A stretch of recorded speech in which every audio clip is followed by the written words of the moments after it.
नमस्ते दोस्तों। चलो कुछ बात करते हैं यूएसए इंडिया ट्रेड डील की। तो अब अमेरिकी एप्पल आ रहे हैं, एग्जाम्पल के लिए बोल रहा हूँ। तो भारतीय किसान क्या करे। दोस्तों आज हम एक ऐसे मुद्दे पर बात कर रहे हैं जो सिर्फ एप्पल का नहीं, हमारे पहाड़ों की मेहनत, हमारे बागों की खुशबू और हमारे किसानों की रोजी रोटी का सवाल है। वैसे आने वाले दिनों में क्या बदल रहा है। भारत अमेरिका ट्रेड डील में भारत ने कुछ अमेरिकी कृषि उत्पादनों पर सीमित ड्यूटी की छूट दी है। ये जानकारी आधिकारिक और विश्वसनीय रिपोर्ट्स पे आधारित है। भारत ने सिर्फ कुछ चुनिंदा उत्पादनों पर ही छूट दी है, ऐसा कहा गया है। और लिस्ट बाहर आया है, जैसे पशु आहार, रेड सरगम यानी लाल जवार, fruits, tree nuts, soybean oil, wine and spirits और अमेरिकी एप्पल। लेकिन भारत ने कई संवेदनशील क्षेत्रों को पूरी तरह सुरक्षित रखा है। लेकिन इस सुरक्षित क्षेत्र का के प्रोडक्ट का नाम नहीं दिया गया है। यानी बाजार पूरी तरह नहीं खुला है, लेकिन कुछ दरवाजे जरूर खुले हैं। और ज़रा एक एग्जाम्पल के लिए तुलना करते हैं। अभी वॉशिंगटन एप्पल जो यूएसए के एप्पल है वर्सेस इंडियन एप्पल। अब बात करते हैं एप्पल की। ये जो यूएसए के एप्पल है ये दुनिया भर में मशहूर है। रंग चमकदार, आकार बड़ा, स्वाद भी शानदार। क्यों? क्योंकि वहाँ खेती होती है हज़ारों हज़ार एकड़ में, और मशीनें इतनी बड़ी कि एक मशीन अकेले वो काम कर दे जो हमारे यहाँ सैकड़ों मजदूर मिलकर करते हैं। अब जब सेब भारत में कम ड्यूटी पर आएंगे, मतलब जीरो ड्यूटी पर आएंगे, तो सवाल उठता है हमारे हिमाचल, कश्मीर, उत्तराखंड और ठंडे हिली एरिया के जो छोटे किसानों का क्या होगा। क्या उनकी मेहनत का दाम गिरेगा? क्या उनकी फसल बाजार में दब जाएगी? क्या उनकी आय पर असर पड़ेगा? ये डर असली है और इसे नज़रअंदाज नहीं किया जा सकता है। असली तुलना स्वाद की नहीं, सिस्टम की है। दोस्तों वॉशिंगटन एप्पल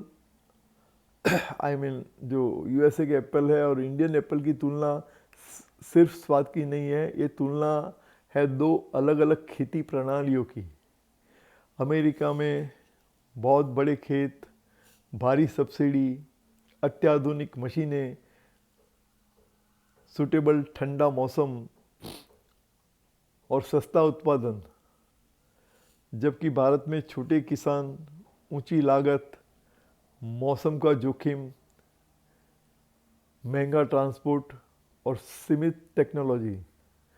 तो मुकाबला बराबरी का है ही नहीं।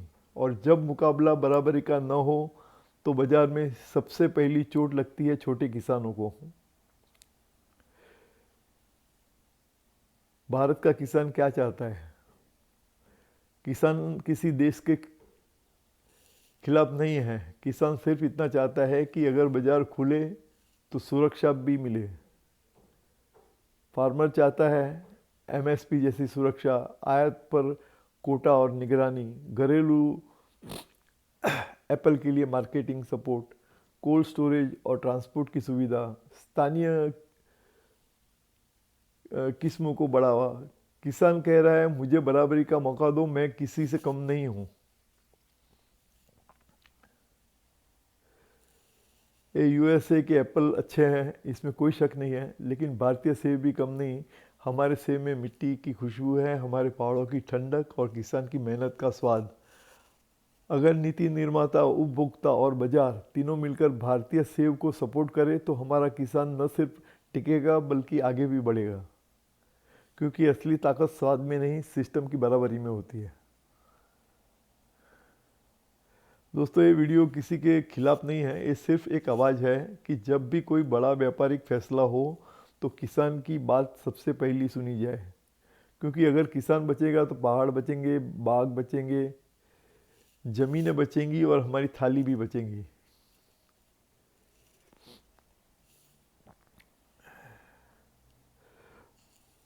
और भी कई प्रोडक्ट है पर जिसका नाम ऑफिशियली डिक्लेयर नहीं हुआ है, उसके बारे में कुछ बोल नहीं सकता हूँ। इस सेव का मतलब एप्पल का मैंने सिर्फ उदाहरण ही दिया है, एग्जाम्पल के लिए मैंने एप्पल के बारे में कहा गया है, क्योंकि एप्पल के बारे में क्लियर बताया गया है कि अलाउ किए गए हैं ड्यूटी फ्री में। और वाइन और स्पिरिट भी आ रहे हैं। तो हमारी यहाँ की वाइनरी है, जो डिस्टिलरीज हैं और जो बड़े जो प्रोडक्ट अपने लोकल प्रोडक्ट हैं, उन पे काफ़ी असर पड़ सकता है इसका। लेकिन ठीक है, वो बैरेबल है। अल्कोहल पे असर पड़े, कंपटीशन हुए, उनको अच्छी टफ फाइट देनी पड़ेगी। उनकी बर्बन विस्की और जैक डैनियल और सब हाया जाएंगे तो यहाँ जो पीने वाले हैं उनको तो बहुत मज़ा आ जाएगा, क्योंकि प्रीमियम क्वालिटी विस्की उनको सस्ते दामों में मिल जाएगी। तो वो ठीक है। लेकिन मेन जो फार्मिंग प्रोडक्ट है उसका सवाल है कि इससे हमारे किसान बंधुओं को की रोजी रोटी पर, उनके लाइवलीहुड पे असर बुरा नहीं होना चाहिए। और कहीं ये ना हो कि फिर वो फ्रस्ट्रेशन में आके, वैसे भी वो लोग तकलीफ़ में हैं, तो फिर अपनी ज़मीन सस्ते दामों में बेचना चालू कर दें। Thanks for listening. ये मैंने मेरे जो विचार है पर्सनल वही मौजूद किए हैं। यहाँ किसी को बुरा भला कहने का मेरा कोई इंटेंशन नहीं है, ये भी आप समझ लीजिए। Thank you very much.